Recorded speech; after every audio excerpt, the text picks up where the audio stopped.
আমরা সন্তুষ্ট নই, এটা একদমই না। কি আছে এই বাজেটে? কিছু আছে কি? এখন নির্বাচনটা আসবে 26-এ, তখন বাড়িয়ে দেবে, লক্ষ্মী ভাণ্ডার বাড়িয়ে দেবে। 26 বিধানসভা নির্বাচন, বছর ঘুরলেই অগ্নি পরীক্ষা। তার আগে বাজেটের তৃতীয় মমতা সরকারের শেষ কামড়। ভোটের জমিন শক্ত করতে চমক ছিল বরাদ্দে। বাজেটের স্বাস্থ্য, শিক্ষা, উন্নয়নমূলক প্রকল্পের দিকে নজর দিয়েছে সরকার। কেন্দ্রের বাজেট বাংলার জন্য তেমন আশানুরূপ নয় বলেই দাবি করেছিল তৃণমূলের নেতৃত্ব। কিন্তু রাজ্য বাজেটেও কি প্রত্যাশা পূরণ করলো? কে বলছে জনতা?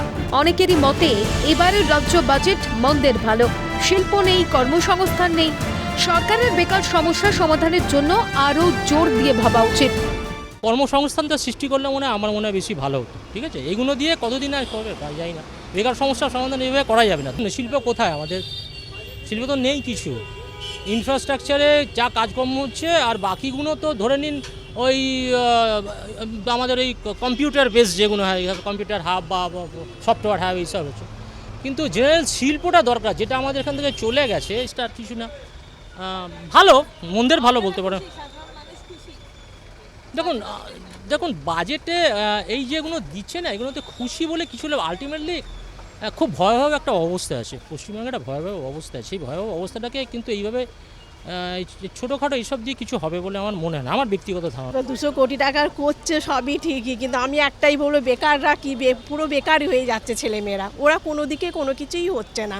আমরা কষ্ট করে লেখাপড়া শেখাচ্ছি, কিন্তু খুব কম ছেলেমেয়েরা চাকরি পাচ্ছে।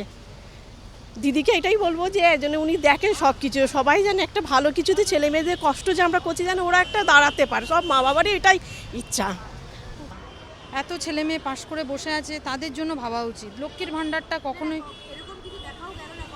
না না, আমি আশা হতো।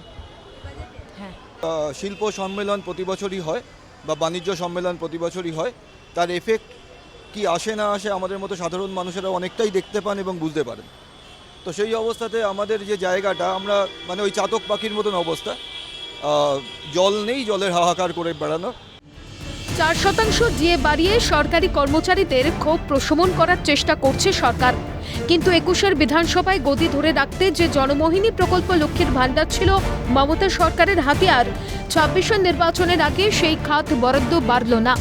বাড়ানো হলো না লক্ষ্মীর ভাণ্ডারের টাকা। জনতা অবশ্য সরকারি কর্মচারীদের পাশে দাঁড়িয়ে ডিএ বৃদ্ধির সিদ্ধান্তকে স্বাগত জানিয়েছে। বাড়িয়েছে 4% বাড়ালে কে না খুশি হয়? সবাই খুশি হয়। More we get. সুতরাং যত বেশি পাওয়া যায় ততই ভালো। যাই হোক, বাড়িয়েছে, যে অবস্থার মধ্যে ছিল তো ভালোই। বাড়ানো হলো না, সেটা ঠিক আছে। সরকারি চাকরি দিয়ে বাড়ানো হয়েছে, প্রয়োজন হয়েছে, এবং 2 বছর তো পরপর বাজেটে বাড়েনি, ওই জন্য বাড়িয়েছে। বাড়ানো হয়নি একদিকে ভালো আমি বলতে পারি, আবার একদিকে খারাপও।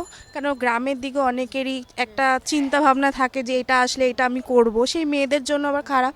কিন্তু আবার বাড়ানো হলেও ভালো, না হলেও ভালো আমি মনে করি। কেন একসময় বলেছিল লক্ষ্মীর ভাণ্ডার আমাদের জন্য ভালো না, এই করছে সেই করছে, ঠিক আছে। কিন্তু আমি মনে করি লক্ষ্মীর ভাণ্ডার যেটুকু আছে সেটুকুই থাক, সেটুকুই সরকার যেন বজায় রাখে, সেটাই আমাদের কাছে অনেক বড় ব্যাপার। 21-এর ভোটে শহরে তৃণমূলের দুর্ভেদ্য প্রাচীর ভাঙা সহজ ছিল না। দাঁত ফোটাতে পারেনি বিরোধীরা। তবে গ্রামাঞ্চলে বঞ্চনা অপ্রাপ্তের অভিযোগকে ইস্যু করে পায়ের তলার মাটি শক্ত করতে চাইছে বিজেপি। তাই তো গ্রাম বাংলার উন্নয়ন ও পরিকাঠামো উন্নতিতে বাড়তি নজর দিয়েছে মমতা সরকার। বাংলার বাড়ি থেকে পথশ্রীতে মন খুলে বরাদ্দ। ওয়াকিবহাল মহলের মতে শেষ বাজেটে গ্রাম বাংলার জন্য একেবারে কল্পতরু মুখ্যমন্ত্রী। ক্যামেরায় সোনাই ঘোষ, শুভময় দাসের সঙ্গে মেঘা রায় ও রেশমি দাসের রিপোর্ট, ক্যালকাটা নিউজ।